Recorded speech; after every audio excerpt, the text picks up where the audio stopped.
Right. Okay, let's continue from where we stopped, तो right? ये जहाँ हमने रोका था वहीं से शुरू करें. Okay. So, in last class, we looked at the power of the Holy Spirit. तो पिछले जो क्लास था उसमें हमने सीखा पवित्र आत्मा की सामर्थ को. So, what is that one thing that you learned? Anyone? तो एक क्या चीज है जो आपने सीखा, कोई भी? One thing that you remember or one thing that you learned? Yeah. एक चीज जो आपने सीखा जो याद हो.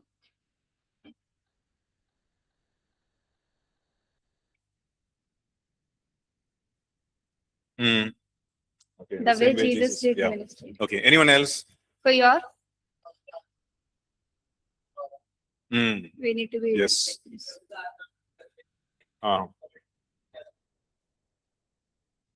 The Lord's Spirit is upon me. Okay. Right. Anyway. Okay. Yeah. Sorry. Yeah. 4 and 18, 19. Okay, we have a question here. Luke chapter 4, verses 18 and 19. Okay.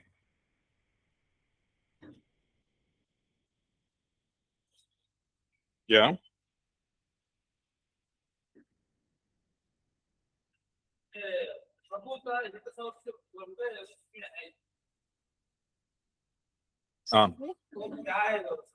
What is this? Acceptable. Oh, 19. So, verse 19, to proclaim the acceptable year of the Lord. और जो वचन 19 है कि प्रभु का प्रसन्न रहने का वर्ष का प्रचार करना. So that is the dispensation of grace that he's talking about. और वो जो है अनुग्रह के बारे में बात कर रहा है. So the Lord Jesus came in. और यीशु मसीह आए. At that point in life. उस समय पे. To go to the cross. और क्रूस पे जाने के लिए उस time. To release that grace to us, each one of us. और जो कि जो अनुग्रह है वो हमें देने के लिए, हम में से हर एक जन को. So we had the law. तो हमारे पास वहाँ नियम भी था. And the law, no one could keep it. The law, no one could keep the law. और जो नियम था जो उन्हें कोई भी पूरा नहीं कर पा रहा था. But the Lord Jesus fulfilled the law. लेकिन यीशु मसीह जो है उन्होंने उस नियम को पूरा किया. And he released grace. और उन्होंने जो अनुग्रह है उसको जारी किया. So that each one of us could have access to that grace. जिससे कि हम सबका जो है अनुग्रह के पास हमारा वहाँ पे हम पहुँच सकें. Through faith. विश्वास के द्वारा. If you actually go to Isaiah chapter 61. और यदि हम देखें यशायाह 61 अध्याय. And that's the verse that he was. That is a scripture that he was actually referring to.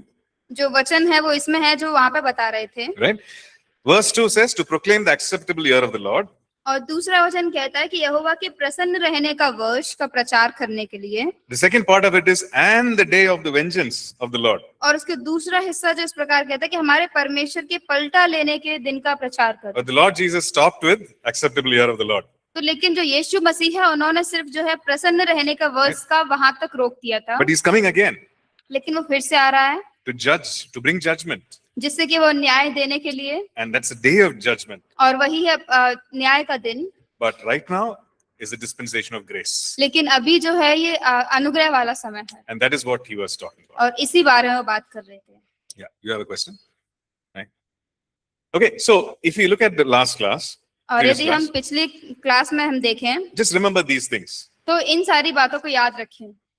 The ministry of the Lord Jesus is a supernatural ministry. कि जो यीशु मसीह की सेवकाई थी वो अलौकिक सेवकाई है. And whatever he did by the power of the Holy Spirit. और जो कुछ भी उन्होंने किया वो पवित्र आत्मा की सामर्थ के द्वारा किया.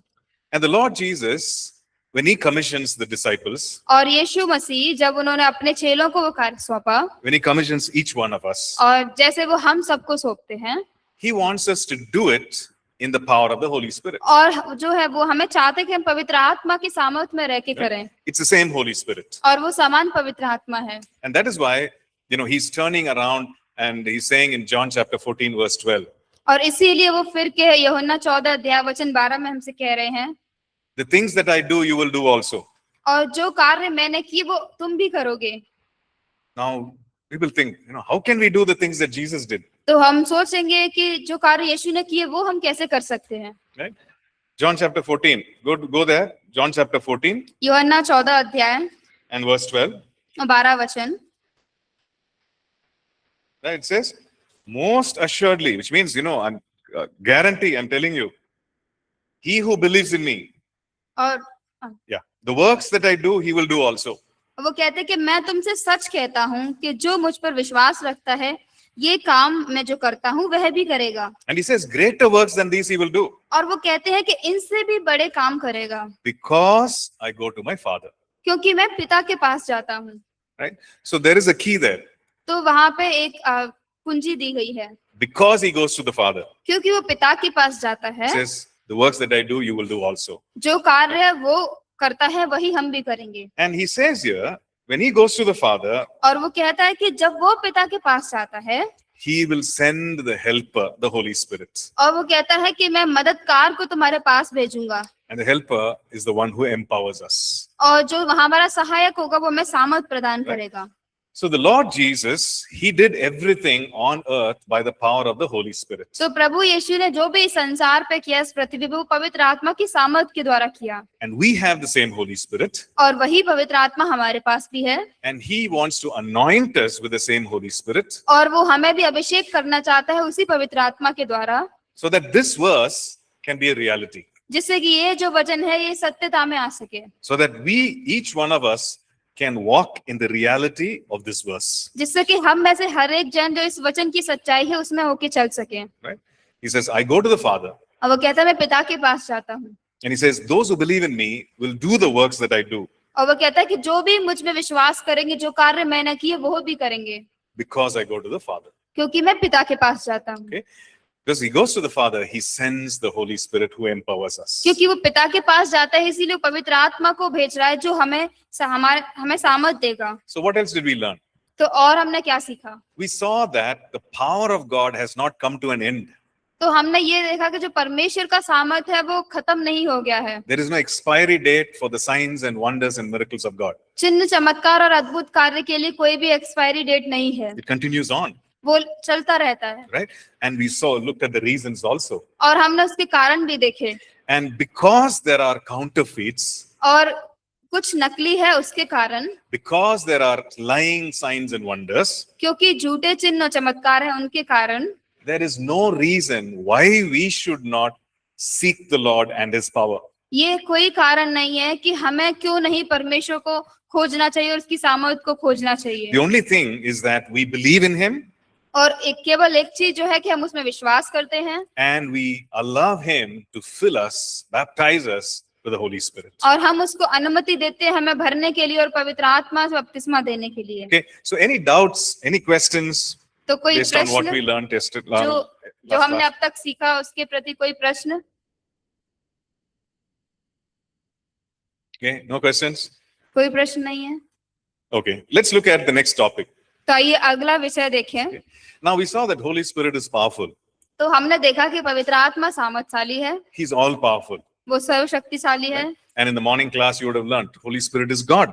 और सुबह की क्लास में आपने सीखा होगा कि जो पवित्र आत्मा है वो परमेश्वर है. Now while the Holy Spirit is powerful, और जब पवित्र आत्मा जो है सामर्थशाली है, many times we think he is like electricity, तो कई बार हम सोचते हैं कि वो बिजली की तरह होता है. right?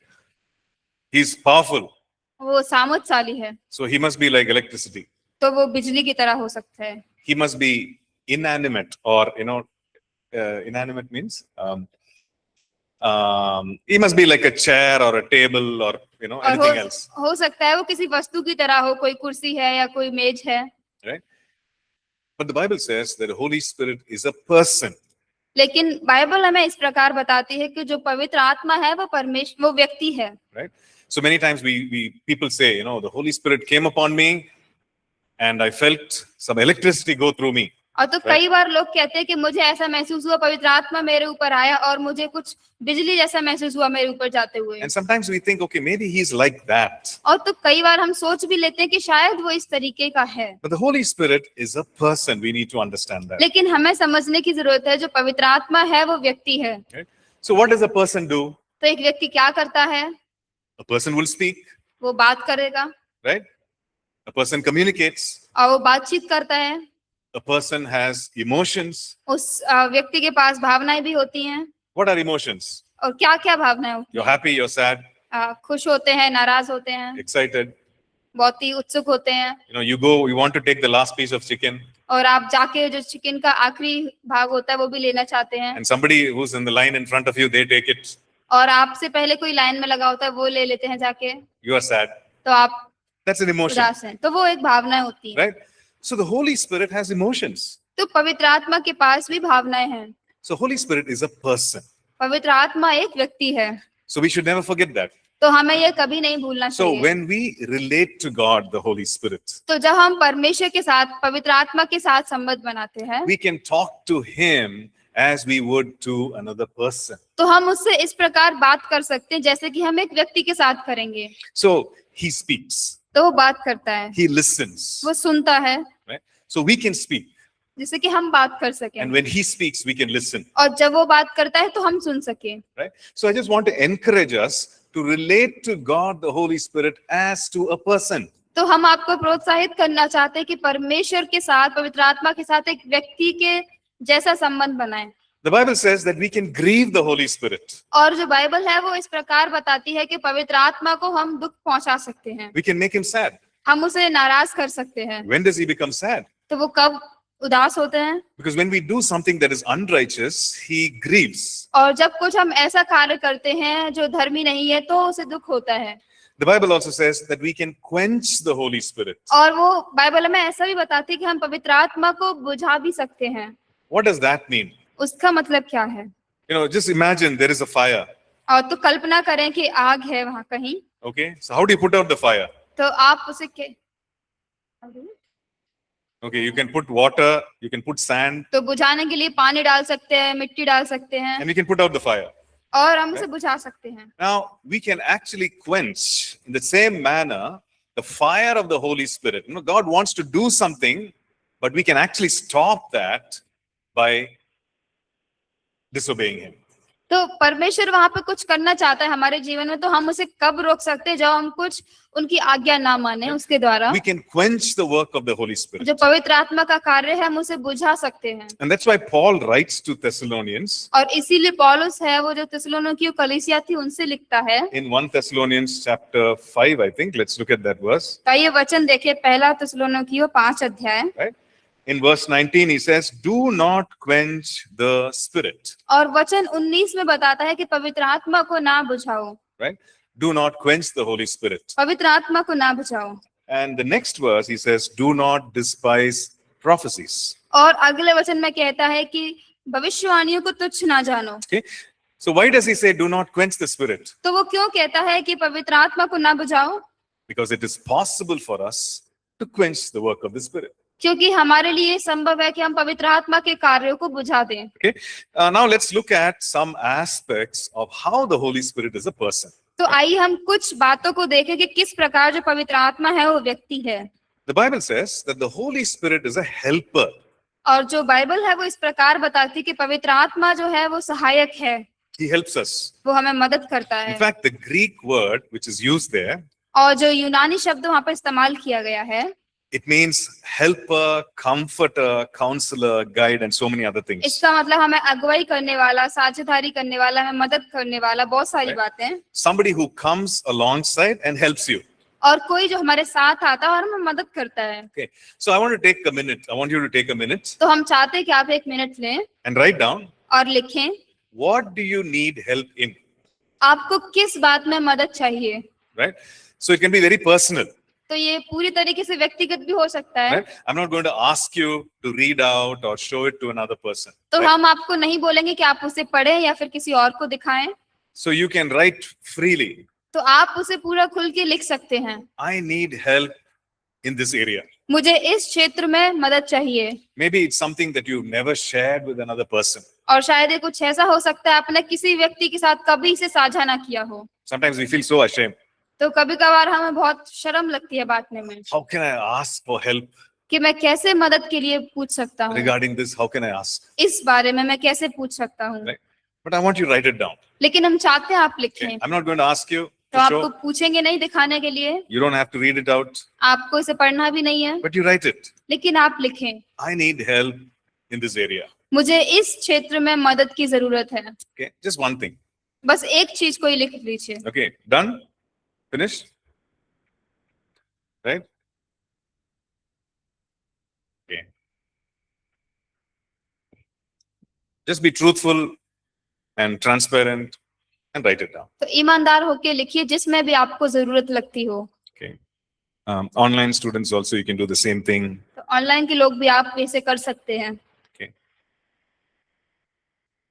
Okay, done. Right. ठीक है। So we see in scripture that the Holy Spirit is our helper.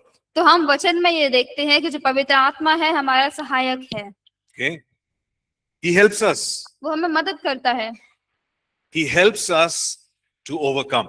वो हमें मदद करता है जय पाने में।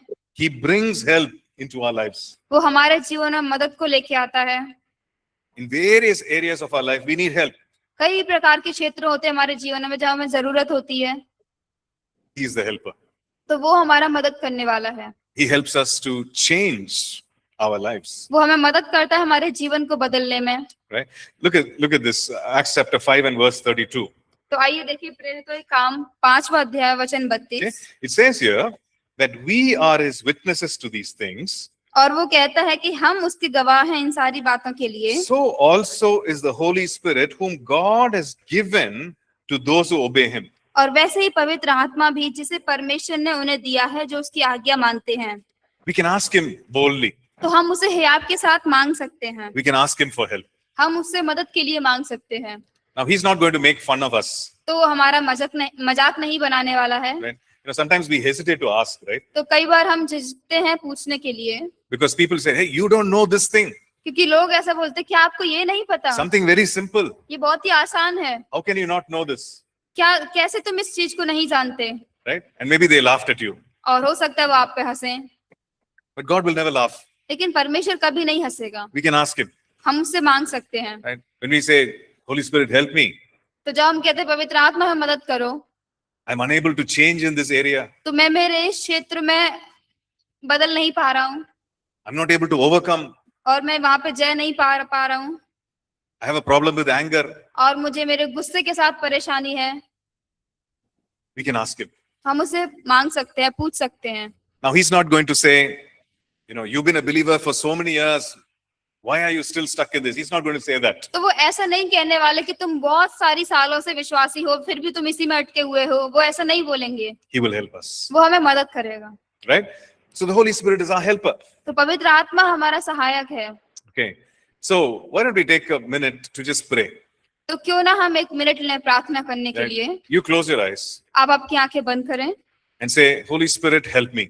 और बोले पवित्र आत्मा मुझे मदद करें। And you say specifically what area of help, what area in which you need help for. और निश्चित रूप से आपको जिस क्षेत्र में मदद की जरूरत है आप बोले मुझे इसमें मदद चाहिए। And you say, come Holy Spirit, और बोले आए पवित्र आत्मा आइए, you help me. आप मुझे मदद करें। The word, the scriptures declare that you are the helper, so help me, Lord. और आपका वचन इस प्रकार कहता है कि आप सहायक हैं तो आप मेरी मदद करें। In Jesus' name. यीशु के नाम में। Amen. आमीन। So will the Lord help? तो क्या परमेश्वर मदद करेगा? Yes, he will. हाँ वो करेगा, Because the Bible says he is the helper. क्योंकि बाइबल बताती है वो सहायक है। The Holy Spirit is a person. और जो पवित्र आत्मा है वो व्यक्ति है। Okay. We are in the second chapter of the book, right? तो हम दूसरे अध्याय में हैं। Yeah. And so the Holy Spirit is also our comforter. और जो पवित्र आत्मा है हमारा हमें आराम देने वाला भी है। Right? Listen to John chapter 14 and verse 26. तो आइए देखें यूहन्ना 14 अध्याय वचन 26। Okay? He is the comforter. और जो वो है हमारा सहायक है। Okay? Let's read John chapter 14 and verse 26. But the helper, the Holy Spirit. तो आइए देखिए वचन 14 अध्याय वचन 26। परंतु सहायक अर्थात पवित्र आत्मा। Okay, who's saying these words? तो ये सारे जो वचन है वो कौन कह रहा है? Right, the Lord Jesus is saying these words. प्रभु यीशु ये सारे शब्द कह रहा है। To whom is he saying these words? किससे कह रहे हैं ये सारे शब्द? To his disciples, right? उनके चेलों से। And what is he teaching them? और वो उन्हें क्या सिखा रहे हैं? He's teaching them about the Holy Spirit. वो पवित्र आत्मा के बारे में सिखा रहे हैं। Right? And he says, the helper, the Holy Spirit. और वो कह रहा है परंतु सहायक अर्थात पवित्र आत्मा the Father will send in my name. जिसे पिता मेरे नाम से भेजेगा। Okay. So that word there in the Greek, it means also comforter. तो जो शब्द वहां पे दिया गया उसका यूनानी में मतलब होता है हमें आराम देने वाला भी। Right? He comforts us. तो वो हमें आराम देता है, सांत्वना देता है। And sometimes we need the comfort of the Holy Spirit. और हमें पता है कि हमें कई बार जो है पवित्र आत्मा का सांत्वना की जरूरत होती है। Quite recently, of late, we've had a lot of families in church who lost their loved ones. और पिछले कुछ समय में ऐसा हुआ कि कलीसिया में बहुत सारे ऐसे परिवार थे जिन्होंने अपने प्रियजनों को खोया Right? They passed away. और उनकी मृत्यु हो गई। And one of the prayers that we pray is this: और उन सारी प्रार्थनाओं में से एक प्रार्थना जो हम करते हैं वो है Holy Spirit, you are the comforter. कि पवित्र आत्मा आप उन्हें सांत्वना देने वाले हैं, Please comfort them. कृपया आप उन्हें सांत्वना दें। Right? Because when the Holy Spirit comforts us, क्योंकि जब पवित्र आत्मा हमें सांत्वना देता है we definitely experience the comfort. तो हम निश्चित रूप से वहां पे हम शांति को महसूस करते हैं। How many of you have tried comforting another person? तो आप में से कितने लोगों ने एक दूसरे को सांत्वना देने का प्रयास किया है? Right? Anyone? Okay. So you went and told them, hey, it's okay, no problem. तो आपने जाके उनसे बोला कोई बात नहीं, ठीक है। I know you failed in your exam. और हमें पता है कि आप अपने एग्जाम में फेल हो गए हैं Right? Out of 10 papers, 9 papers you failed. और 10 में से 9 पेपर में फेल हो गए हैं। It's okay, take some time and you write again. कोई बात नहीं, थोड़ा समय लेके फिर से लिखें। Maybe you tried comforting like that. तो हो सकता है आपने इस तरीके से सांत्वना देने का प्रयास किया हो। Sometimes it works, sometimes it does not. कई बार ये कार्य करता है, कई बार ये कार्य नहीं करता है। And especially something serious like this. और तो खास करके कुछ गंभीर इस प्रकार का, Right? It happened in my life. तो ये पास्टर जी के जीवन में भी Right? हुआ। When I lost my father, और जब उन्होंने अपने पिता को खोया my mother was very close to my father. और जो उनकी माँ थी वो उनके पिता के बहुत करीब थी And she was inconsolable, which means she could not be comforted. और वो ऐसी थी कि उन्हें कोई सांत्वना नहीं दे पा रहा था Right? Because they were always together. क्योंकि वो हमेशा साथ रहते थे। If she was cooking in the kitchen, he'll be cutting the vegetables. और यदि वो किचन में खाना बना रही होती तो वो सब्जियां काट रहे होते थे। Every function, they were always went together. और किसी प्रकार का फंक्शन होता वो साथ जाते थे। Right? So when we lost our father, when our father passed away, she was very, very much, inconsolable. तो जब इनके पिता की मृत्यु हुई तो जो इनकी माँ थी वो पूरी तरीके से उन्हें कोई सांत्वना नहीं दे पा रहा था, ऐसी थी। So every week I used to go home. Right? तो हर वीक पास्टर जी फिर घर जाते थे। She was staying 7 hours away from here, so I'll go. तो वो यहाँ से 7 घंटे दूरी पर रहती हैं तो वो जाते थे। Spend the whole day just talking to her. पूरा दिन उनके साथ बिताते बात करने में, sharing God's word with her. और उनके साथ परमेश्वर का वचन बांटते And trying to tell her, hey, he's in heaven. और उन्हें ये बताने का प्रयास करते कि वो स्वर्ग में हैं। He's a believer, he's in heaven. वो विश्वासी हैं, वो स्वर्ग में हैं। But when I was leaving, I knew that she was still very, very sad. तो जब वो वहां से निकलते थे तो लेकिन पता होता था कि अभी भी वो बहुत ज्यादा उदास है, निराश है, Crying always. रो रही हैं हमेशा। So I was telling God, after some visits, I said, Lord, I don't know how to comfort her. तो कुछ वहां पे जाने के बाद, कुछ हफ्तों जाने के बाद फिर ये बोला कि परमेश्वर मुझे नहीं पता उन्हें कैसे सांत्वना दें। Right? Lord, you comfort. परमेश्वर आप उन्हें सांत्वना दें। Holy Spirit, you are the comforter. पवित्र आत्मा आप सांत्वना देने वाले हैं, You comfort her. आप उन्हें सांत्वना दें। And so after that, when I went to visit her again, तो उसके बाद एक बार फिर से उनसे मिलने गए I saw that she was different. तो फिर देखा कि वो अलग थी पहले से। Right? And definitely she felt a lot of relief. She was at peace. और शांति थी उनके अंदर। And so I asked her, and then she said, she had a dream. और तो फिर जब पास्टर जी ने उनसे पूछा तो उन्होंने बताया कि उनको एक स्वप्न मिला। And in that dream, she experienced the voice of God telling her and comforting her, speaking to her and comforting her. और उस सपने में उन्होंने बताया कि उन्हें जो सपना मिला उसमें परमेश्वर की आवाज उन्होंने सुनी और वो ऐसा था कि उन्हें सांत्वना दे रहा है। So God explained to her. और परमेश्वर ने उनको बताया पूरी तरीके से। And she felt comforted. और उन्होंने उनके हृदय में सांत्वना महसूस की। Right? So where human words fail, God's word always comforts. तो जहाँ पे मनुष्यों के जो शब्द हैं वो असफल हो जाते हैं, वहाँ पे परमेश्वर के शब्द हमेशा सांत्वना लाते हैं। Right? So he's the comforter. तो वो हमारा सांत्वना देने वाला है। So if we know people in our lives, who need the comfort of God, we can always pray for the comforter to comfort them. तो यदि हम कुछ ऐसे लोगों को जानते हैं हमारे जीवन में जिन्हें सांत्वना की जरूरत है, तो हम हमेशा प्रार्थना कर सकते हैं उस सांत्वना देने वाले से कि वो उन्हें शांति दे। And maybe in our own lives, हो सकता है हमारे जीवनों में भी we can ask him, Lord, I'm feeling so low. Lord, I need your comfort. और हम उनसे कह सकते हैं कि परमेश्वर, मुझे बहुत ही अजीब लग रहा है, मुझे आपका सांत्वना चाहिए, I need your encouragement. आपका प्रोत्साहन चाहिए। Right? Thirdly, तीसरा, we see that he is our advocate. और हम ये देखते हैं कि वो हमारा वकील है। That's another aspect of God being our helper. और ये एक अलग पहलू है जो हमारा पवित्र आत्मा है, वकील है, He is on our side. वो हमारी ओर में है। What does the advocate do? वकील क्या करते हैं? He defends us, वो हमें बचाते हैं। right? When there are accusations from the enemy, he defends us. शत्रु की ओर से कोई भी दोष लगाया जाता है तो वो हमें बचाते हैं। The advocate also ensures that what is rightfully yours comes to you. और जो वकील है वो इस बात का भी ध्यान रखते हैं कि जो भी हमारा है वो हमारी ओर लेके आता है। Right? We're talking about a good advocate, हम अच्छे वकील के बारे में बात कर रहे right? हैं। So he'll make sure, hey, this is rightfully yours. This is your property.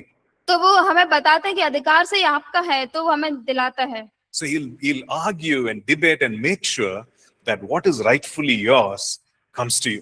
तो वहां पे बहस करके, बातचीत करके वो इस बात को पक्का करते हैं कि जो भी हमारा है अधिकारी, वो हमें उसे दिलाता है। Right? Who's our advocate? तो हमारा वकील कौन है? Right. Holy Spirit. Right? The Holy Spirit is our advocate. पवित्र आत्मा हमारा वकील है He pleads our cause. और वो हमारे लिए बात करता है। And the Bible says that he is also our intercessor. और बाइबल ऐसा ही बताती कि वो हमारा बिचवई भी है। He prays on our behalf. वो हमारे बीच में होके प्रार्थना करता है। Right? Look at Romans chapter 8 and verse 26. तो आइए देखिए रोमियो 8 अध्याय वचन 26। Okay? Romans chapter 8 verse 26.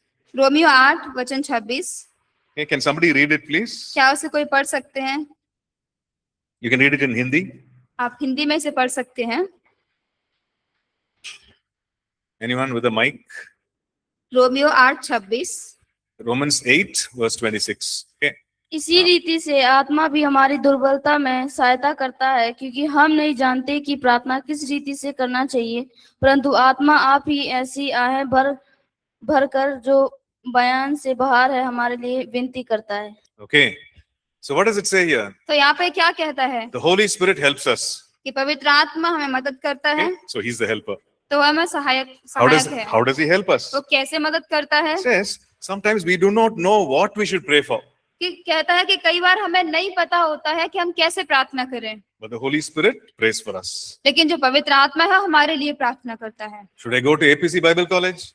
तो क्या मुझे एपीसी बाइबल कॉलेज में जाना चाहिए? Should I go to some other Bible college? कि क्या मुझे किसी और बाइबल कॉलेज में जाना चाहिए? Sometimes we don't know. What should I pray for? तो कई बार हमें नहीं पता होता कि हम किसके लिए प्रार्थना करें, But it says the Holy Spirit prays. लेकिन यहाँ पे बताता है कि पवित्र आत्मा प्रार्थना करता And है। when someone prays for another person, that is called intercession. और जब कोई एक व्यक्ति दूसरे व्यक्ति के लिए प्रार्थना करता है तो वो मध्यस्थता कहलाई जाती है। Right? So it says here that the Holy Spirit intercedes for us. तो यहाँ पे ये बताता है कि जो पवित्र आत्मा है हमारे लिए मध्यस्थता करता है। And he intercedes for us with groanings which cannot be uttered, it says. और जो वो हमारे लिए इस प्रकार से मध्यस्थता करता है, ऐसी आहें भरकर, Okay. जिसका बयान करना हम नहीं कर सकते। Now this is what is called as praying in tongues. तो इसे हम ऐसा बोलते हैं अन्य भाषा में प्रार्थना करना। Right? So the Holy Spirit gives us words, कि जो पवित्र आत्मा है वो हमें शब्दों को देता है, and these words may not make sense. और वो शब्द है उनका शायद कोई मतलब ना बनता हो। Right? These are sounds, these वो- are groanings. वो केवल आवाज होती है, कुछ ऐसे ही आहें भरते हैं। But the Holy Spirit is interceding for us. लेकिन जो पवित्र आत्मा है हमारे लिए मध्यस्थता कर रहा है। Right? So we see that he intercedes for us. तो हम ये देखते हैं कि वो हमारे लिए मध्यस्थता करता है। Sometimes we tell our friends, please pray for me. और तो कई बार हम जो है हमारे मित्रों को बोलते हैं कृपया मेरे लिए प्रार्थना करें। Maybe we are facing some difficulties. हो सकता है कुछ मुश्किलों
check. Okay.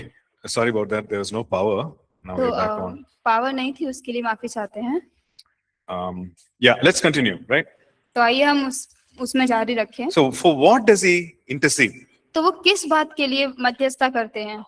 For our weaknesses. हमारी कमजोरियों के लिए, When we are confused, जब हमें कुछ समझ में नहीं आता we है don't know what decision to make. और हमें नहीं पता होता कौन सा चुनाव करना है, He prays for us. वो हमारे लिए प्रार्थना करते Okay, हैं। look at the next verse. तो आइए अगला वचन देखें। Okay, it says, now he who searches the hearts knows what the mind of the Spirit is, because he makes intercession for the saints according to the will of God.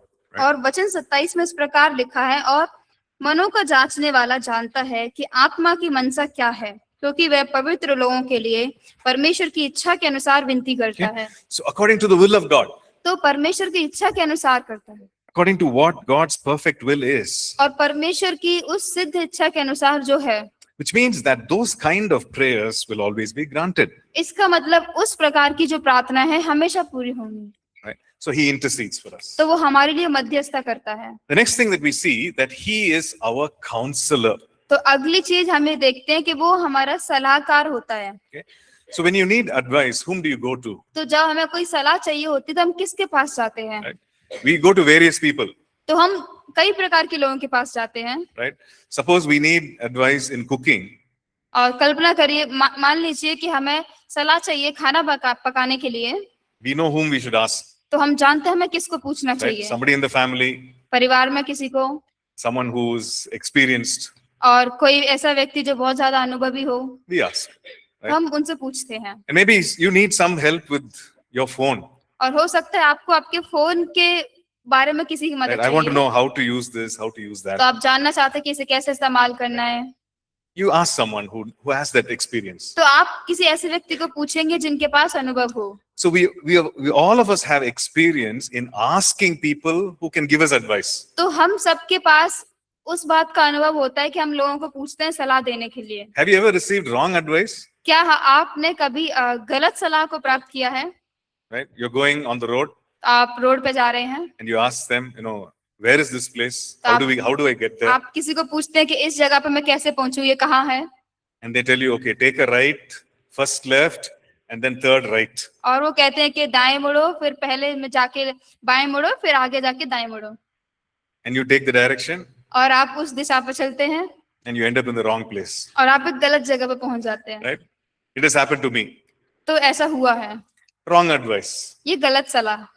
But the Holy Spirit gives us the best advice. लेकिन जो पवित्र आत्मा है वो हमें सबसे बेहतर सलाह देती है। Right? He is the counselor.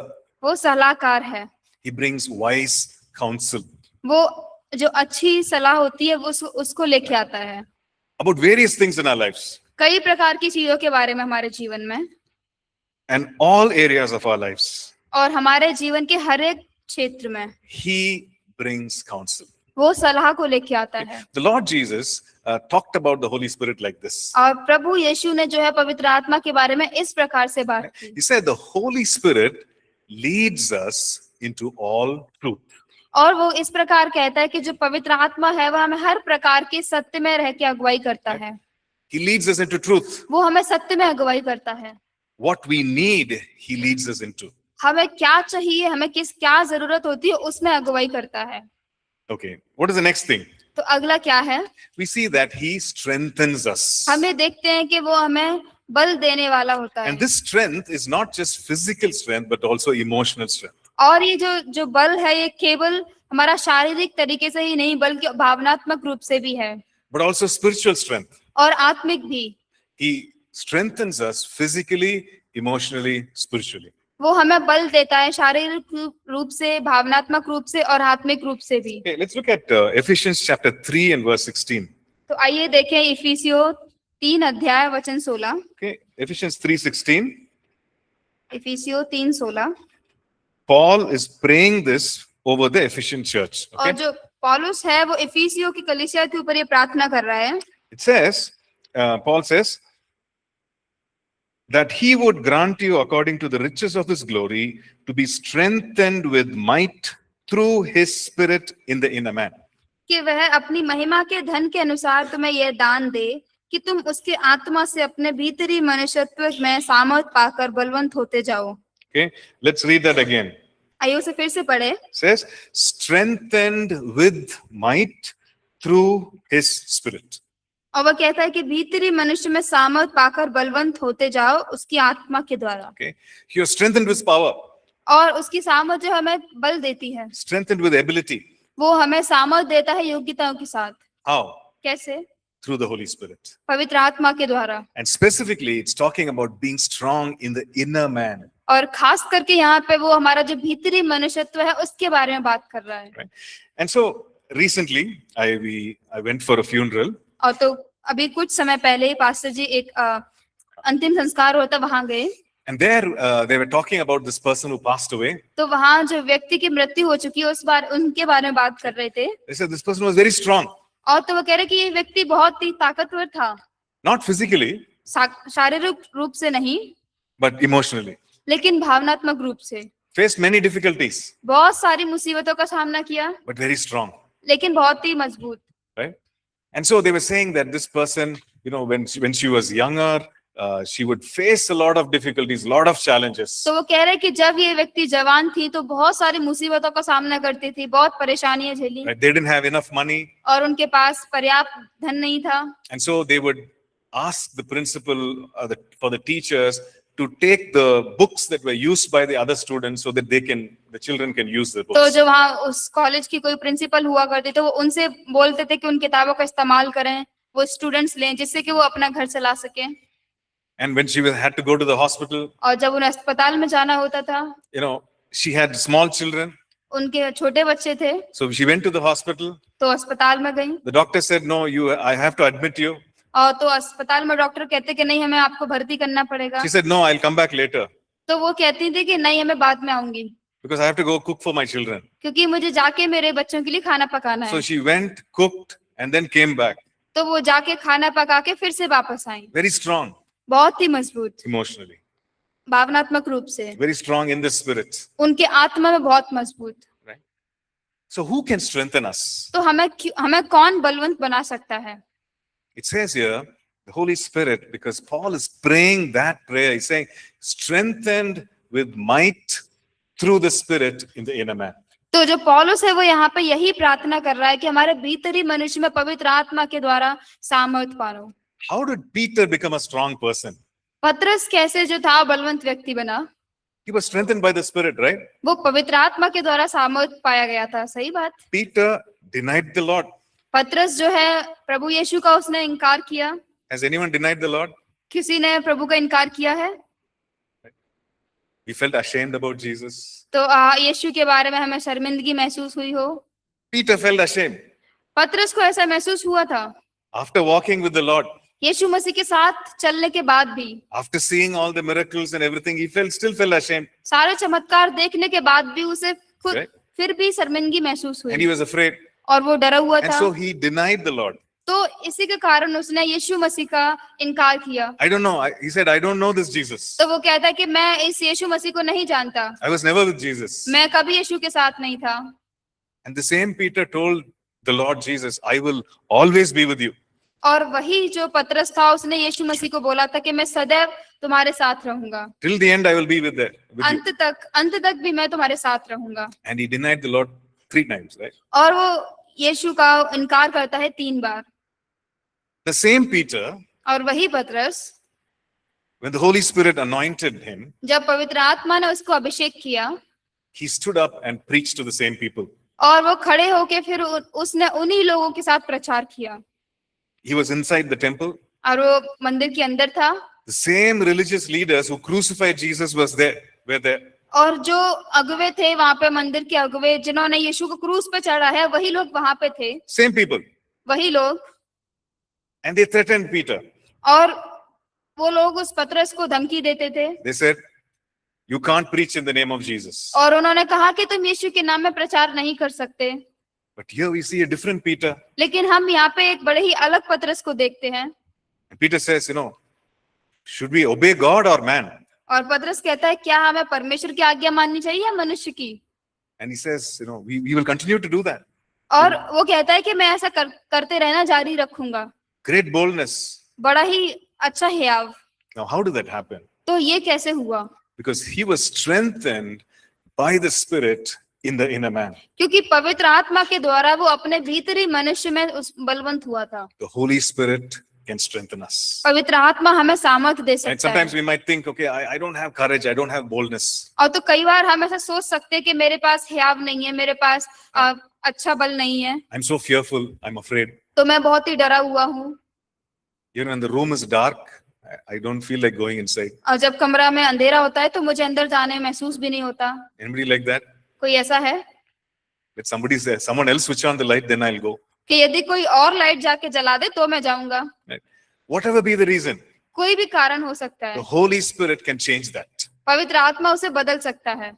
The Holy Spirit brings strength, पवित्र आत्मा जो है वो सामर्थ को लेके आता है and he can change us from the inside out. और वो हमारे भीतर से बाहर से पूरी तरीके से बदल सकता है। And so, lastly, one more thing, we see that the Holy Spirit is our standby, meaning that he comes alongside us. और एक और आखिरी चीज हमें देखते हैं कि जो पवित्र आत्मा है वो हमारे पक्ष में खड़ा रहता है हमेशा। He comes and stands next to us. वो हमारे पास आके हमारे साथ में खड़ा रहता है, He's with us. वो हमारे साथ है। Right now, today, he's with you. और इसी समय आज वो आपके साथ है, He's with me. वो हमारे साथ है। Why does he stand by us? क्यों वो हमारे साथ खड़ा रहता है? He knows what we need.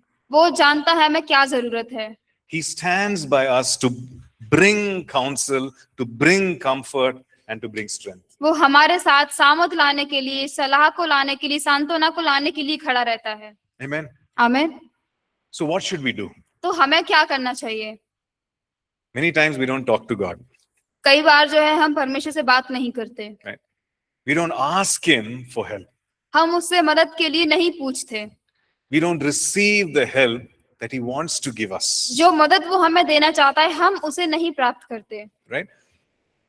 In the book of Revelation, और प्रकाशन की पुस्तक में we see a picture there. तो हम वहाँ पे एक चित्र देखते हैं The Lord Jesus is knocking at the door. कि जो यीशु मसीह है वो दरवाजे पे खड़े होके खटखटा रहा है। Okay, do we see that? Revelation 3, I think. प्रकाशित वाक्य 3 अध्याय में Right. And verse 20, Revelation 3, verse 20. और 20 वचन, प्रकाशित वाक्य 3 अध्याय 20 वचन। Right? Based on this, many people have painted different pictures. और इसी के आधार पे कई लोगों ने जो है एक प्रकार का चित्र वहां पे बनाया Yeah, हुआ how many है। of you seen a painting where the Lord Jesus is at the door and he's got his hand like that, as if he's knocked on the door? तो आप में से कितने लोगों ने ऐसा कोई चित्र देखा है कि यीशु मसीह जो है दरवाजे के वहां खड़े हैं पास में और इस प्रकार वो खटखटा रहे हो? You've seen? आपने Yeah? देखा है? It's a beautiful picture. तो बहुत ही सुंदर चित्र है। The Lord is standing at the door और जो प्रभु है वो दरवाजे पे खड़ा है and it's as if he has just knocked on the door और जब ऐसा दिख रहा है कि वो दरवाजे खटखटा रहे हो and he's waiting for someone to open the door so he can go inside. और वो इंतजार कर रहे हैं कि कोई आके दरवाजा खोले जिससे कि वो अंदर आ सके। Okay, now let's read that verse. तो आइए इस वचन को पढ़ें। Can somebody read it, please? क्या उसे कोई पढ़ सकते हैं कृपया? Okay, Revelation 3, verse 20. Someone read. प्रकाशित वाक्य 3 अध्याय 20 वचन। Look, हमारे मन से लड़ा है और सब प्रकाशित वाक्य 3 20 वचन। देख मैं द्वार पर खड़ा हुआ खटखटाता Last हूँ, one. यदि कोई मेरा शब्द सुनकर द्वार खोलेगा तो मैं उसके पास भीतर आकर उसके साथ भोजन करूंगा और वह मेरे साथ। Right. So it says, if anyone hears my voice, opens the door, I will come, I will be with him, I will fellowship with him, is what he says. और वो इस प्रकार कहता है कि मैं द्वार पर खड़ा होकर खटखटाता हूँ, यदि कोई मेरा शब्द सुनकर खोलेगा तो मैं उसके पास आकर भोजन करूंगा। Now, this is what he wants us to do. तो ये सब है वो जो हमारे साथ करना चाहता है। Receive that help. जो मदद है उसको प्राप्त करें Right? Open the door of our hearts to receive him. और हमारे हृदय को उसकी मदद पाने के लिए खोलें। The Bible talks about communion with the Holy Spirit. और जो बाइबल है वो पवित्र आत्मा के साथ सहभागिता करने के लिए बताती What है। is this word communion? और ये सहभागिता का मतलब क्या है? Okay.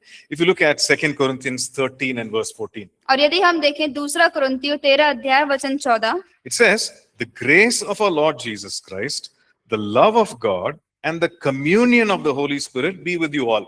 और वो इस प्रकार कहता है, प्रभु यीशु मसीह का अनुग्रह और परमेश्वर का प्रेम और पवित्र आत्मा की सहभागिता तुम सबके साथ होती रहे। Have you heard this verse? क्या Anytime? आपने ये वचन सुना हुआ है? Yeah. When do we hear this? कब हम इसे सुनते हैं? Huh? It's time for us to go home, right?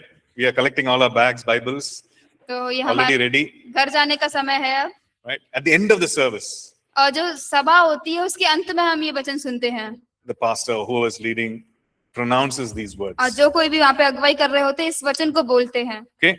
It talks about three things: grace, love, communion of the Holy और Spirit. वो तीन चीजों के बारे में बात करते हैं, अनुग्रह, प्रेम और पवित्र आत्मा की सहभागिता। Okay, what does this word communion mean? तो इस सहभागिता शब्द का मतलब क्या है? So it means three things: तो इसका तीन मतलब होता है, friendship, दोस्ती, secondly, fellowship, दूसरा संगति, and thirdly, partnership. और तीसरा साझेदारी। Friendship, मित्रता, fellowship, संगति, and partnership. साझेदारी, This is for us. ये हमारे लिए है। And this is what, has been declared over us, the communion of the Holy Spirit be with you all. और यही हमारे ऊपर घोषणा की गई है कि पवित्र आत्मा की जो सहभागिता है वो तुम्हारे साथ रहे। Let's look at the first thing, friendship. तो आइए पहली चीज देखें, दोस्ती। Hey, we must grow in our friendship with God. तो परमेश्वर के साथ हमें मित्रता में बढ़ना चाहिए। How often do you talk to your friend? कितने अवसर बार आप आपके मित्रों से बात करते हैं? Right? How often do you text your friend? कैसे आप कितनी बार आपके दोस्तों को आप मैसेज करते हैं? Right. Is it once a year क्या ये साल में एक बार होता है? or once in 6 months? क्या एक बार होता है 6 महीने में? It's definitely more than that, right? तो ये उससे ज्यादा होता है। You share everything. आप सब कुछ उनके साथ बांटते The हैं, good things, the bad things, you share. अच्छी चीजें, बेकार बातें वो आप उन्हें बताते And your हैं, friend also talks to you. और आपका मित्र भी आपसे बातें करता है। So communion means friendship. तो जो सहभागिता का मतलब है मित्रता। We can talk to God, तो हम जो है परमेश्वर से बात कर सकते हैं right? Throughout the day, पूरे दिन भर भी we can commune with the Holy Spirit. हम पवित्र आत्मा से बात कर सकते हैं। Okay, we'll stop here, take a break and come back. तो हम ब्रेक लेंगे, यहाँ पे रोके वापस आएंगे फिर से।